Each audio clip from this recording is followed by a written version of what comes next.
Hey, welcome to Adventure 43 family. At Adventure 43 today, I bring you a cruise on the city of Seattle. There is a lot of changes over here in this city, and I just want to give it a shot today. And our tour guide here is talking to us now. I want to listen to what he's saying. Rain's kind of holding on, sit back. It looks like the vast majority of everybody went up there to the top 10, so we can start the tour up there. We'll be placing bets on how long it takes us all to migrate inside, but I'll hang it up for most of you guys. And definitely feel free to explore the boat. You can walk around as much as you please, and obviously watch your step, but you're going to feel like glued to your seats. You're not glued to your seats, still like an airplane, walk around as much as you please. What else? We have 9 restrooms on this boat, so if you are looking for one, we have 3 up here on the second deck, behind the bar, and then we got 6 more downstairs. So we really shouldn't have to wait in line. Just run downstairs if you're waiting up here on the top deck. What else? We have a bar. That's cool. Some good stuff for you guys. Local beers, local wines. Great bartenders. My Bloody Mary Master over here, Aaron, can pretty much make the best Bloody Marys in town, I hear. So, if that's something you're feeling. What else? The bar is cashless though, so if you do come up here to the bar, just make sure you have like a card or Apple Pay or Google Pay. Just don't cash at the bar. Just that's a good time.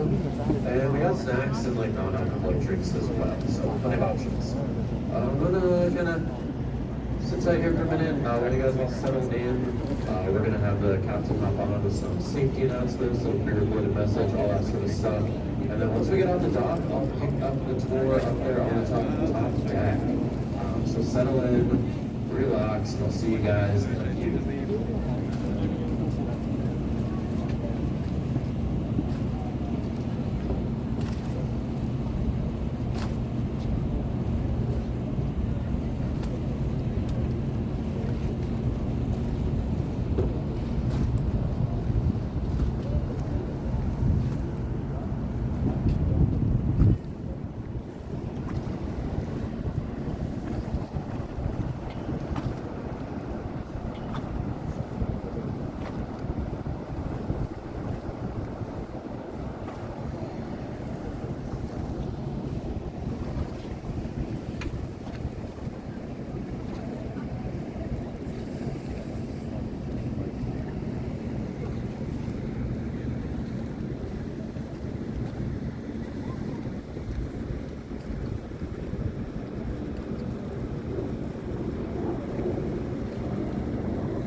Out there is this shipping center. You can see the crane taking the containers out of the ship. There's some cargo ships over there too. like right there. It's a big cargo ship, and most of those cargo ship also dock right there.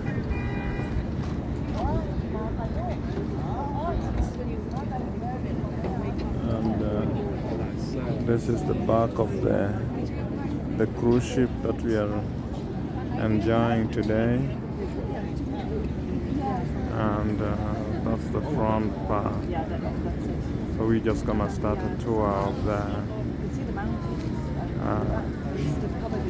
city of Seattle, the harbor tour, and it goes just around here in the harbor, and I'll show you guys the big changes here at the Marina Bay. Alright folks, once again welcome aboard the Salish Explorer for our 1 hour harbor cruise today. My name's Greg, I'll be your captain. I want to take this moment to introduce you to the vessel that you're traveling on, as well as all the crew that you'll be traveling with. Greeting you down at the boarding gate currently Greg is right there, John. the John's our captain deckhand. We'll talking. time your lines here shortly. Getting us free from the dock. At the refreshment bar, we've got Aaron, Benjamin, Aiden, a bunch of crew down there for you. Feel free to visit the refreshment bar at any point during the trip. If you get hungry or thirsty, they've got freshly brewed coffee, chocolate, all that good stuff down there. So if you're a little chilly, definitely feel free to visit. Our tour guide today is Josh. He's up in the wheelhouse currently. He'll be here ready to live in person up here on the third deck. You're in for quite a treat. Josh does a fantastic job for us. Sit back, relax, and enjoy his 1 hour narration. He does take a break about halfway through, so if you do have any questions, feel free to ask throughout the trip, but that break at about the halfway point is also a great time. With that being said, you don't have to stay in your seats. Feel free to get up, move around, explore the boats. It's open to you. We have about 80 of you on board, and the boat can hold 500. So it may look crowded on the top deck. That's just because you're all up here. So feel free to get up, move around. We will be driving directly into the wind for the first 20 minutes of the trip. So for those who are on the top deck here, it will be pretty windy for 20 minutes. But then it gets really, really nice once we turn around and head south. So if you can just hang in there, trust me, it gets better. The boat you're traveling on, the Salish Explorer, is our newest vessel in the fleet. It was built in 2017. Comes with all the bells and whistles, because we're a boat and we require to have those. But we also have an automated safety announcement, which I'm going to play for you now. So if I can just have your attention for the next few moments, and then once the safety announcement's over, we'll get underway. Sit back, relax, grab something to drink from the bar, and enjoy the cruise. The boat you're traveling on today is the Salish Explorer. It is Coast Guard certified and inspected to carry up to 500 passengers. That means we have life-saving equipment on board for all of you. Life jackets can be found underneath the perimeter bench seat in the bow of the first and second decks, as well as under the forward stairwell on the first deck, and in the cabinets behind the pilot house on the third deck. Placards with donning instructions can be found throughout the vessel. In the event of an emergency, life jackets will be made available and proper donning instructions will be given. The Salish Explorer is equipped with life floats and life rafts, which crew have been trained to deploy in the event of emergency. Emergency exits can be found on the first deck on both the port and starboard sides. Please refrain from touching any of the life-saving equipment unless instructed to do so by a uniformed crew. Restrooms can be found on the first and second decks, with the larger, more accommodating restrooms on the first deck. The Salish Explorer is a non-smoking vessel. This includes e-cigarettes and extends to all areas of the boat, so we thank you for not smoking while on board. While underway, we do tend to rock around from the wakes and waves of other vessels, so be sure to use caution and use all handrails when moving around. Also, please keep an eye on small children. Thank you for cruising with us. You're on the boat. We hope you enjoy your cruise today. That's a welcome message to the boat, and now we're taking off here in a minute.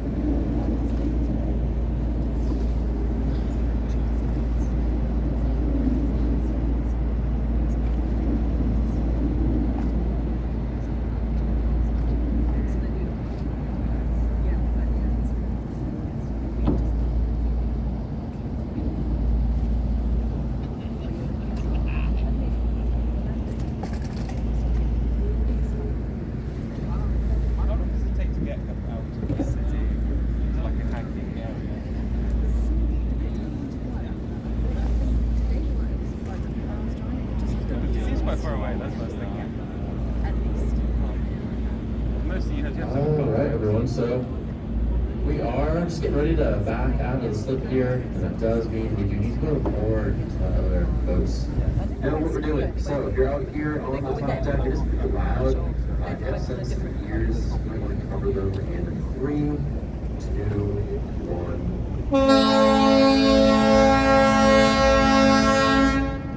All right, now we are underway.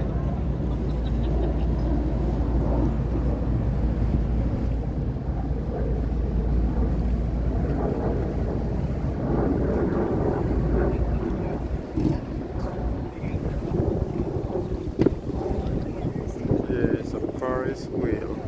Alright, welcome aboard everyone. How's everyone's morning been so far? Good? Enjoying the Seattle weather, I hope? Welcome to town. Quick show of hands. Is this anyone's first time here in Seattle? Raise your hand up here this time. Never been here before. Okay, good amount of us. Nice, exciting. Welcome. Do we have any Seattle locals on board? Local Seattleites up here? You over there? Right there. Okay, you guys my fact checkers. Just kidding. No pressure. Well, yeah, welcome. Once again, my name's Josh. I'll be your tour guide for the next hour out here. A little bit about myself before we kind of get going here. That's a cool ship right there. Seattle. I've lived out here for creeping up on 5 years. But I grew up on the East Coast. It's like New England, Massachusetts. Moved around the country a little bit after college. I came out here from New York, actually. Yeah, like here about 5 years ago. The main reason why I'm out here is just because I think the Northwest is probably one of the more beautiful places to be in the world. And I am decided to share with you guys. We're going to talk about a lot here on this tour. We're going to cover a lot more than just downtown Seattle. We're going to talk about the city as a whole, Elliott Bay, the Puget Sound, the Sailor Sea, the Pacific Ocean, the mountains, all kind of the whole region. We're going to talk about a lot here. Let's get our bearings a bit kind of before we really get going here. So first things first, right now we're in Elliott Bay. Elliott Bay is an inlet of the Puget Sound. Elliott Bay is kind of downtown Seattle's main commercial harbor. there's a ferry coming in too, right? Yeah, that's the regular ferry from Bremerton. It's going to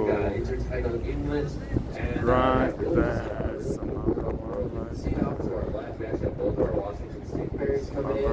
We'll talk about the ferries a lot here on the tour, but it's just pretty neat to see them coming at the same time. arriving at the same time, that one and this one right here. Anyway, the Sailor Sea, which is like the all-encompassing term of the whole sort of interconnected system of waterways coming into the Pacific to the north. So we're just in the Puget Sound portion of the That's Sailor Sea. local You're going to hear me use both terms, Puget Sound and Sailor Sea. We're actually in one of the most biodiverse areas in the entire North Pacific Ocean, just generally speaking. So for marine mammals, fish species, tons of other creatures that call this area home. It's one of the best places in the world, really, to see those types of creatures. So keep those eyes peeled. I make zero promises. We are in an urban waterway. You can see all the boats out here that are a little bit of a deterrent for those whales and other creatures. But for as far as things like seals and sea lions and maybe a porpoise or two, we never know. Sometimes we do see them. So I think we have 90 cents of that. Hopefully, heightens our chances. I make no promises though for wildlife. If we can strike out, we're going to see it. So over to the Seattle Aquarium. 100% chance to see it. We're going to talk about all that regardless whether we see anything or not.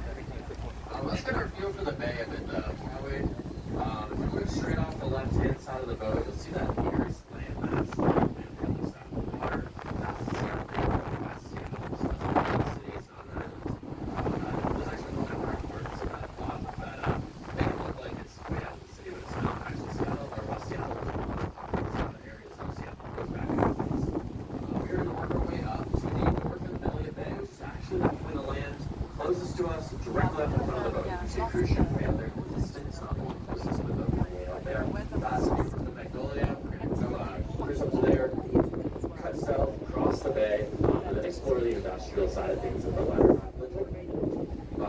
That's the but now that's going to be a theme throughout, just due to the fact that we are in fact on a boat. This is a boat, so it does move. Watch your step as we move around here. But yeah, let's just kind of jump right in. So let's look here off the right. That's where the first kind of bulk of the stuff we're going to talk about will be. We're cruising up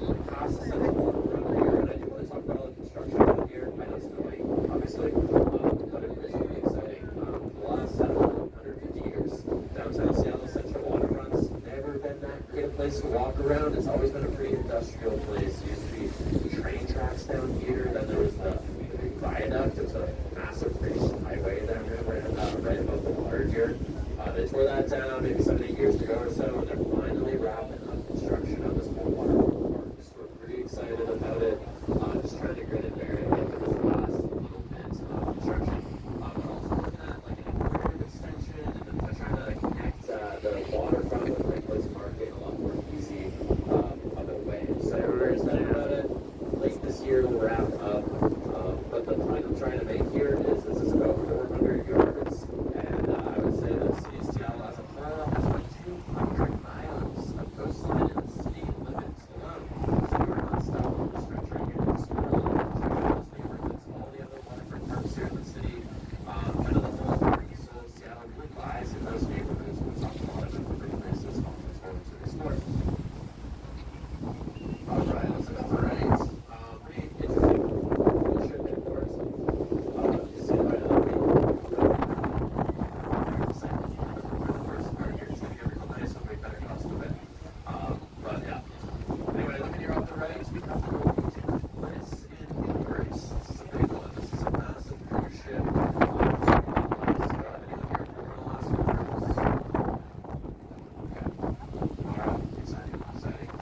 Sometimes I ask that question, you should probably get over it.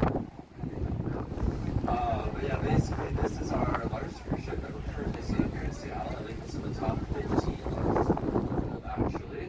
And yeah, it fits up to Vancouver. And then all up like Nagasaki, Alaska. So pretty cool to see this ship here. It's like 1,100 feet long and has like a 57 kilometers of capacity. So pretty massive ship. It's got like a go-kart track on top, so you know, if you're really into it, and see some horses, it's a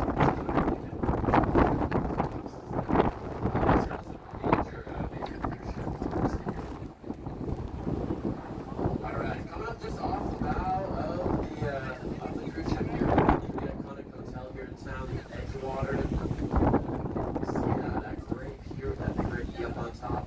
That would be the Edgewater Hotel, built in the year 1962, which is actually a pretty big year here in the city's history. It's the year the World's Fair came to town that drew like 9.5 million people.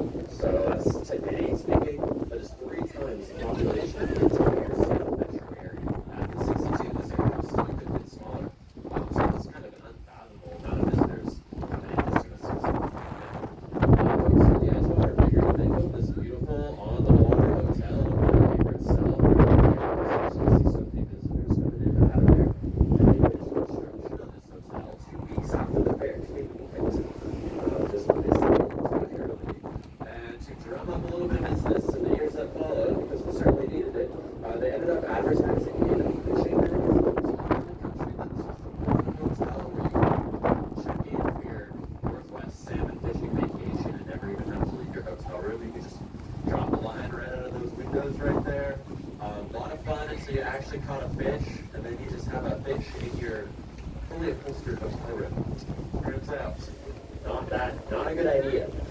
Limited options, some things you can do if you have fish in a hotel room. The housekeeping staff took the brunt of that.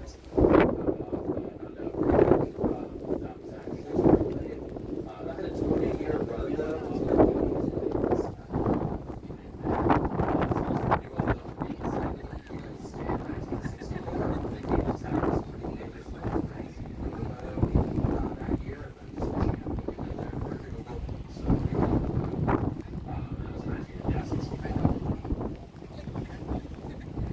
Past the Edgewater, and the catamaran is right inside. So the Union Jack flag on the side there.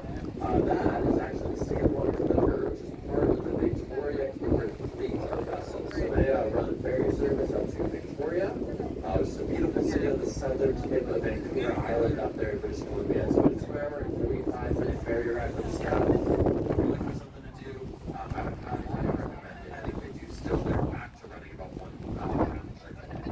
It's usually one of those things where you kind of have to make it overnight. You only have a few hours in town if you do the round trip in one day. It's a really, really beautiful ride out there. That smaller vessel that's in port right now is actually their whale watching vessel there. So a lot of members that do whale watching in the area. I already already said, slim chances of seeing whales on this particular tour, and that really just comes down to the fact that we're in an urban waterway. We're going to talk about whales, but you gotta say it's like a 1% chance of seeing some whales. It just doesn't happen too often. If you want to see whales, go up to Evans, service services, and you're running a service.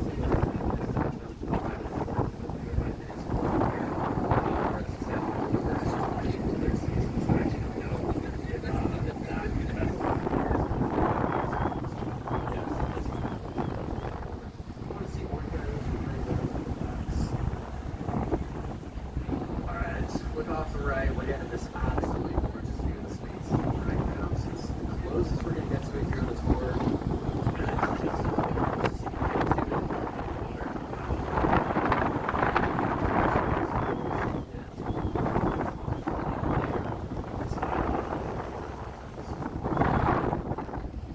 now we're currently passing the Olympic sculpture.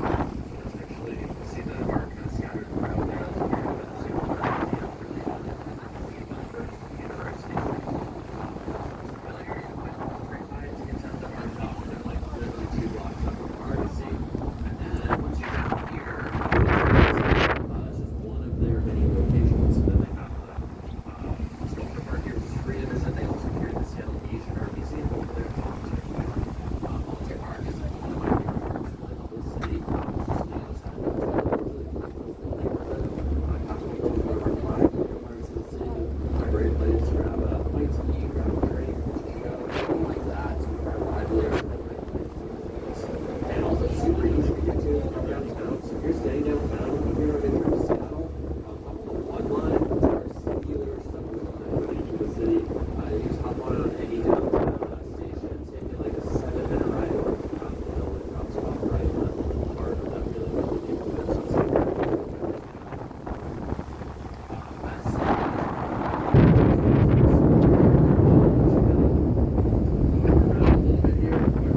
mountain ranges, all of which are hiding today in the clouds.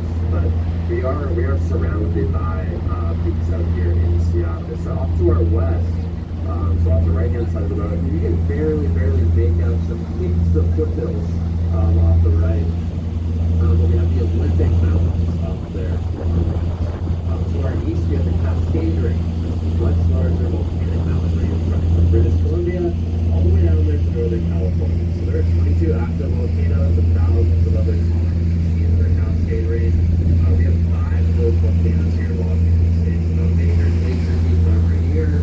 Mount St. Helens takes 6 out, and then Mount Adams as well. Then you go down to Oregon, you got Lakewood and Jefferson, Sisters, so many more. All the way down to California with Sasha and Lash being the southern most volcanoes in that range. All pretty massive volcanoes, some of the most active in the world, some of the largest mountains on the planet in terms of their sheer mass and elevation, especially that range in Sasha. We'll talk about them a little bit later.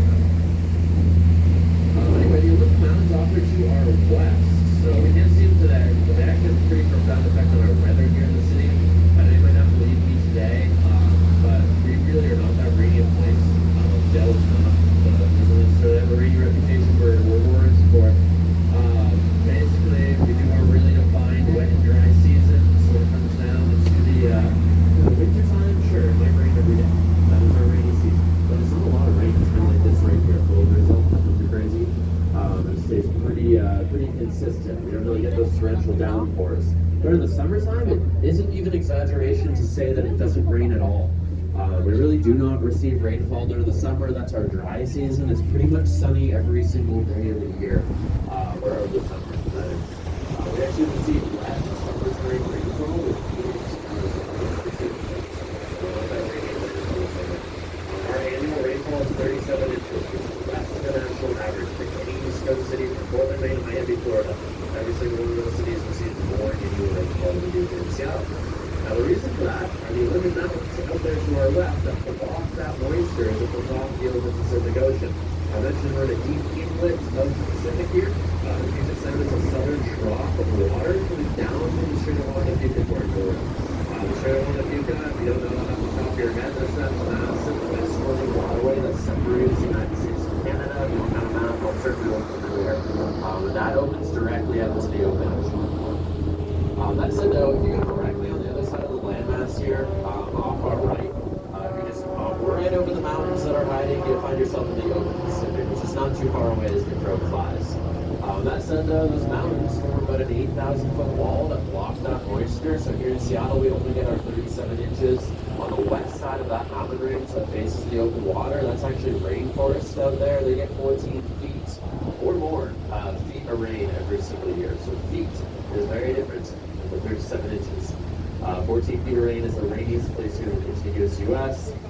That rainforest, the Cascadian temperate rainforest, runs from basically Northern California all the way up to Alaska. There's a bald eagle flying over us right now. Let's do a little picture. Looks like maybe a juvenile. I don't see that orange here, but it's pretty large. Good transition. Speaking of wildlife, out here. Now the Puget Sound itself is super deep, incredibly deep. It's actually about 937 feet deep in its deepest point. So dark human eyes, light does not even reach the bottom of the Puget Sound. So dark and spooky down there, lots of cool deep sea creatures live in those dark depths, creeping up on 1,000 feet. One of the deepest places you can really find this close to shore on the continent. Super deep. Deep water is really conducive to keeping temperatures pretty mellow. So water temps here in the Sound stay at around 47 degrees Fahrenheit, 8 degrees C pretty much throughout the year. Right now we're at that exact average right now. So temperatures are pretty chilly. Not great for swimming if you're a fish, or if you're a human, but great if you're a fish. That's what I'm trying to say. Some fish like that cold water. It holds on to a lot of oxygen, especially salmon. Really love that cold water. We have 5 of the 6 global species of salmon. The only salmon species that we don't have is the Atlantic salmon, which definitely tracks, because that's a different ocean altogether. But we do have like the coho over there, those nets, as well as the sockeye, the pink the chum and the chinook. That's a rough rule of thumb.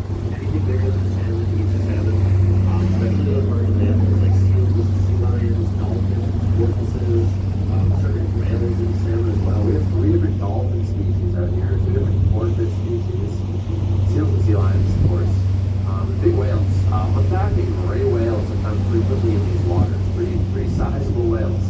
Washington State as a whole is home to about 1,100 blue whales, the largest population of blue whales really left in the North Pacific Ocean. Not so much here in the Puget Sound, but especially out there on the open coast and out there in that open, sort of outer parts of the straits. A lot of blue whales out there, nearly as long as the boat you're on right now. What else? Most famously, definitely, out of all of these creatures I just named, we're going to be orca, or the killer whale, the well-known marine animals. All over the world, you know, the orca. They're some of the most fascinating, intelligent creatures that have the whole planet. So I don't have time to really get into the most detail I want, but basically, think of it this way. So, number one, certain parts of their brain that control like language, emotion, that sort of stuff, are actually larger. Like orca brains, spermia brains, certain dolphin brains, extremely intelligent creatures. And in fact, there's only one species of orca around the world, but all these different groups of orca actually some of the clearest representations of the non-human culture of the planet. A lot of evidence goes to show that they can communicate with one another because their dialect just sounds used to communicate so widely different from one another. You don't need to be an orca to hear that. Just Google transient versus resident orca dialect. You can listen to the different calls and totally different. They're the same species, they just live in really different ways. Resident orca. So there's 16 different types of orcas around the world. Generally, they're all one species, but they're classified by type based on those habitats. The orca out here, we have the residents and the transients and the mammal humans. They're the ones that can be found from like Mexico to Alaska. They come in through here, they'll pick off a sea lion or two, and they'll make their way out of here. The resident orcas, as the name implies, they spend most of their life up here in the Salem Sea. Those are the fish eaters. They don't eat marine mammals at all. Sometimes they'll bully marine mammals, so they'll pick on dolphins or porpoises, but they don't eat them. They just eat them. But really, when it comes down to it, they rely on the salmon for pretty much their entire diet and sustenance, really entirely. So that's another reason why salmon are super important. I often get asked too about sharks in these waters, and yeah, we absolutely do have sharks out here. We actually have 11 different types of sharks here in the Puget Sound of the Salem Sea. The 3 largest shark species, that being the great white, the Pacific sleeper shark, which looks like kind of a nose great white, and the basket shark, which are giant but harmless. Those 3 massive species of shark are actually the 3 rarest. So we really don't see those 2 that often, those 3 that often, though they are making a big comeback out here. More common sharks are like 6 and 7 gill sharks, which live in dark depths and pretty large about 0 size as well. They're also known for our octopus octopi. There are 2 species of octopi in these waters. We have the giant Pacific octopus, which is the largest one ever found. The tentacle span would actually go over the side of this boat in both directions. You can follow it on the top deck here. It's absolutely massive. That's like a little ruby octopus, which is much smaller. Anyway, let's shoot our which is the gaze, and then shoot our eyes over here to the left. Now, let's look off the left-hand side of the skyline. You're getting that really, really great view of the Washington State Ferry crossing Indian Space Needle. Classic photo there, especially with the cruise ship. Now, the Space Needle today is the 9th tallest building in Seattle. If you came out here and you were expecting it to be the tallest, you would have been right in the year 1962 when it was built, but no longer. It's the 9th tallest building in the city today. Our actual tallest building is on the complete opposite side of the skyline, that big black monolithic tower there. And that is the Columbia Tower. Now, Columbia Tower is 967 feet tall above the sidewalk, but it tops out at about 1,000 feet above sea level. The original developers wanted it to be one of the tallest buildings in the entire country back in the 80s when they were building it. It's going to be well over 1,000 feet tall. But then they actually ended up, not really agreeing too much with the FAA, who said, hey, we got some big airports nearby, you can't exceed that 1,000-foot ceiling. So what they ended up doing was taking 6 inches off every single floor and literally squishing the thing down to be just 3 feet shy of 1,000 feet above sea level and then 967 feet above the building it was built on. So today, that's the tallest building on the West Coast if you're measuring by stories, 76. Won't find a taller building in terms of stories, but it's the 4th tallest actual true height. We'll talk about Smith Tower, the stadiums, all that. Once we get down that way, we're going to be cruising down the West Waterway, I believe, in a minute here. But for now, I'm just going to take a little break. I'll be walking around. If you have any questions, anything like that, just let me know. And then we get down to the West Waterway, and we'll kind of talk about shipping and all that sort of stuff, and then we'll go down and just check out more of the if you have any questions or anything like that, let me know. I'll be walking around, and I'm probably going to shift to the side because that's where everything is. But definitely feel free to hang out up here if you so choose. With that, though, let me know if you have any questions, anything, and I'll see you in a few.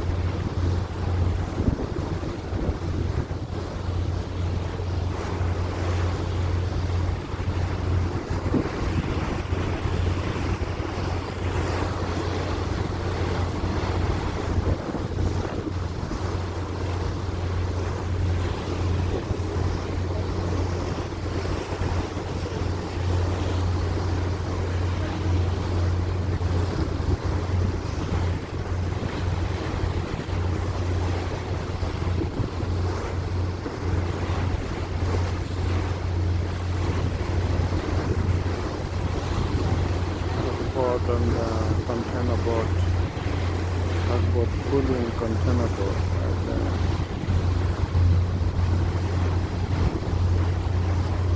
And this is the green harbor where the container ships dock. A lot of crane to get the containers out of the port.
unloading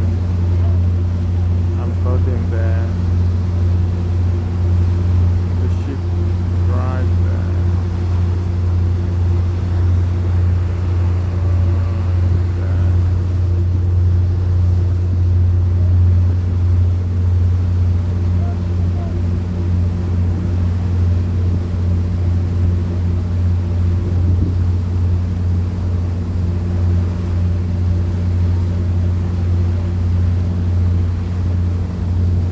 Lots of containers. Alright, we are cruising down the West Waterway right now. We have a big ship in port. Look off the right hand side of the boat. It's the MSC Joair. Massive ship here, one of the bigger ones we actually see here in Seattle. And this thing is over 1,000 feet long, and it's actually holding somewhere in the ballpark of 106,000 of these 40-foot containers right here. Now, these container ships that we see down the West Waterway tend to be a little bit bigger than the ones over in our other ports, because this is a completely new setup here for taking these container ships here in Seattle. So basically over the last maybe 5 to 7 years, we've been working on actually making this port on the west side of the waterway over here a lot bigger. That can actually take some of these absolutely massive ships. Now, a ship like this, carrying around 6,000 containers,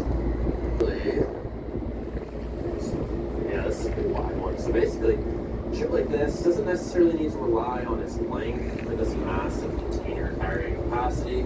It actually just goes wider, and that's the big differentiating factor between these modern container ships that can hold upwards of like 12,000.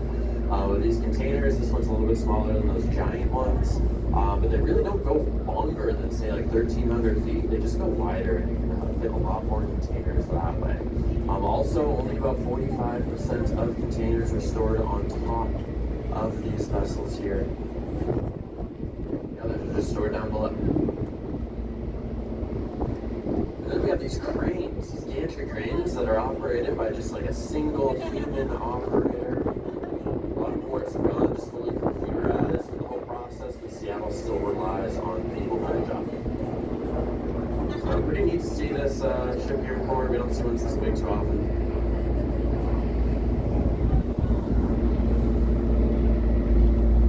Alright, so right now, alluding to the West Waterway, and that definitely implies the existence of an East Waterway, and that certainly exists as well. It's over here to our east. We're actually going to cruise past it. Well, we'll dip our noses down it real quick, but really slightly. Really, the land that we have here, we're currently off the front of the boat, but soon to be off our right as we start this pivot here. It's a harbor island. So yeah, big island down here. Be the largest artificial island in the entire country. Probably the world, actually. So all the land that we have here off the right-hand side of the boat, completely artificial land, built here on the mouth of the River.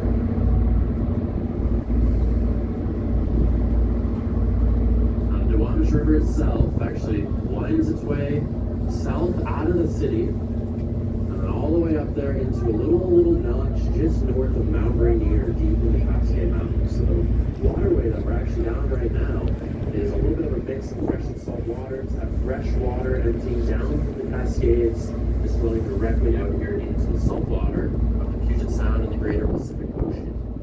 So we're in like what you call a little bit of a brackish mix. Brackish is a mix of fresh and salt water. Really good spot for salmon to get used to different salinity levels. If you didn't know about salmon, they spend their adult lives way out there in the ocean, and then they breed and die in the rivers and streams where they were born. Within like a foot of the very same spot of the stream, and then that was where they were hatched. Pretty fascinating stuff.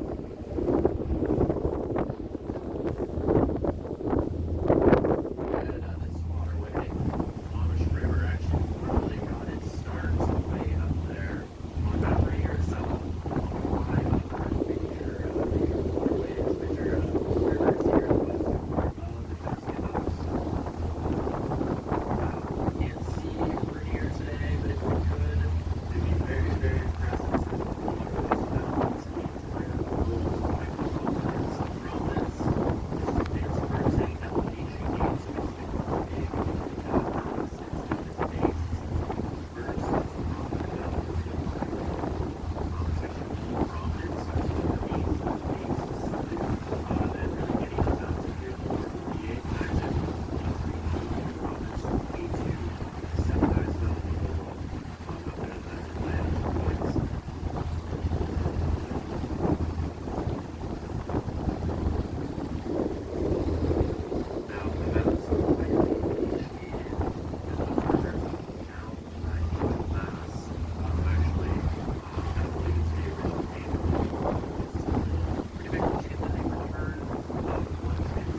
a California sea lion is the species. It does not necessarily mean these guys are from California.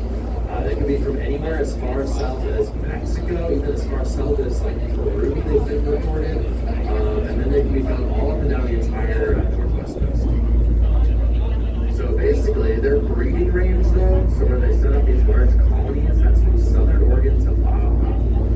Basically, these boys that we see over here are all juvenile males. We don't really have any female California sea lions here in the Puget Sound. These are younger males that, I say this with all the love I have for these guys, but they are losers in the grand scheme of sea lion culture. These are the ones who just lost battles for mating rights, dominance, beach space, etc. on the beaches to the south. And the older, dominant, 1,000-pound male California sea lions don't really permit these boys to stick around down there. So every year, usually in September, we see about 7,000 California sea lions that will swim up here to Washington, British Columbia, and they'll spend about 9 months out of the year really just hanging out, relaxing, eating their food, That is the having very salmon, really just trying to real put on as much weight as they can well before they maintained. head back down south around this time of year, actually. So those stragglers, you guys are really lucky to see those before they head back down south, usually in like May through June. They'll battle out again. Most will lose, and we'll see them back. So it takes about 3 to 5 years for these guys to get back up. We have another species of sea lion called the stellar sea lion. They're a lot bigger than California's. So they do spend their whole adult lives up here in the Taylor Sea. They can be up to 24 pounds, which is actually over twice the size of the largest California sea lion, which would only be about 1,000 pounds. And you want to see sea lions like walking in a little spire there. In the Ballard, the end of my mention, is a big the tour. If you go to Ballard, you go to Social, Baby Marina, public marina out there, you can walk out a little pier. Yesterday, out there, and I saw they were just a little so they just kind of hanging out with some big, all different species, and some big More containers being unloaded and loaded. do anyway. Yeah. It's a little bit noisy and windy, rainy day today. Alright, so we are going to get a good breeze through this waterway. We don't really see much going on down there. That's why we're not cruising down it. But you can see just how much space Seattle really has for shipping. There are days where we see all of these spots filled up. But today, for some reason or another, we really picked up on shipping.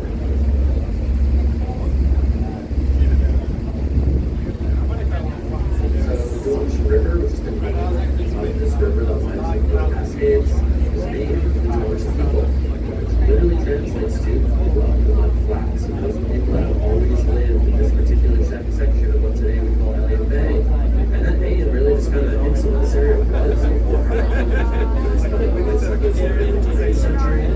Those vast mud flats, and the Duwamish actually had permanent settlements and villages on either side of this waterway. Literally thousands and thousands of years. And the Duwamish still rely on fishing here on this particular island to this day.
It's used for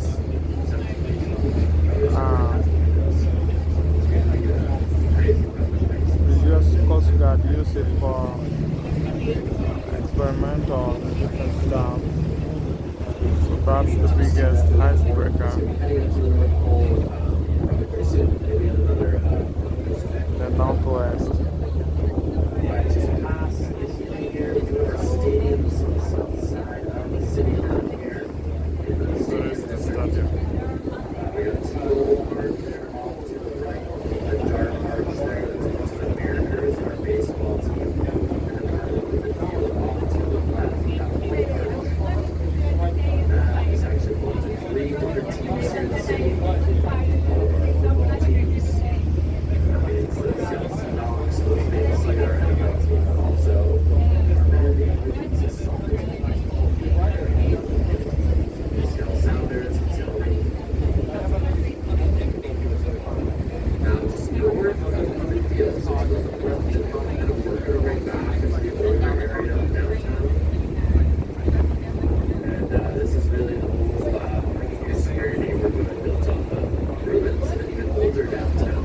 Burned down in 1889. So if you've heard the underground tour, it'll take you down like beneath the streets, what they call areaways, where basically when they made one city, they kind of sealed off that whole first level. So they're having some issues with flooding at high tide, which ironically the whole base of the city burned down in the Great Fire of 1889 because it was a really low tide. They actually had to get the water out of the sound. Yeah, so underground tour is super cool.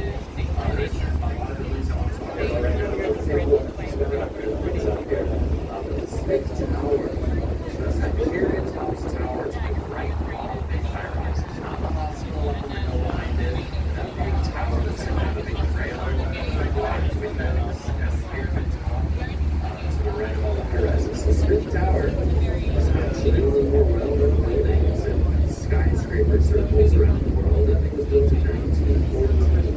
Now, in 1914, that 484-foot tower there was the tallest building in the United States outside New York City. And the tallest building overall in the entire world. It's pretty remarkable how far skyscrapers have come in 100 years.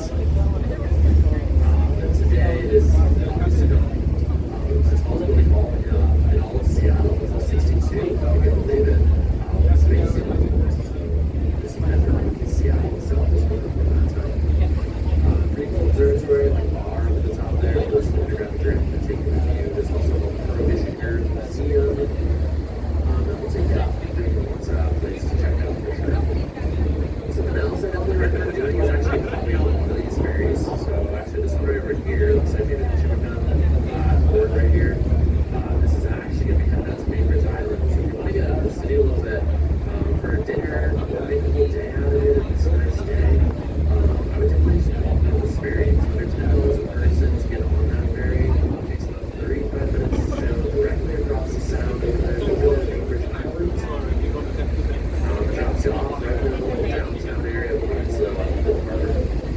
Absolutely beautiful, full inlet there, nice little town. Grab a bite to eat, grab some coffee, do a little shopping, and then just walk back on the ferry and back to Seattle. It's free to get back to Seattle.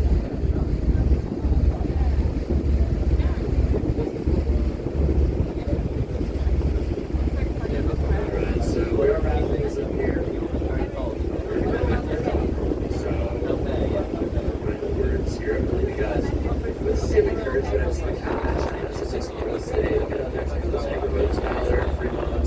I know I'm going to get asked where the houseboats, if you're really itching to see a houseboat.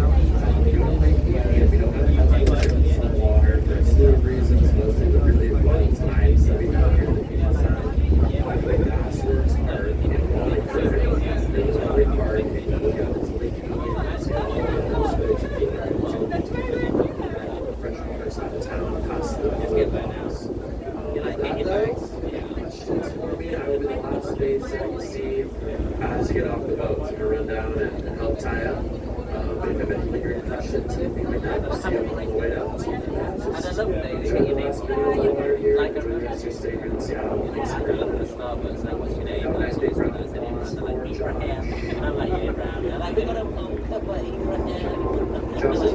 fantastic job for us here at RC Cruises. I'm hopeful to have spent the last hour with him, and as he mentioned, he's not only our tour guide today, but he's also one of my good hands to sit down and prepare to title boat up.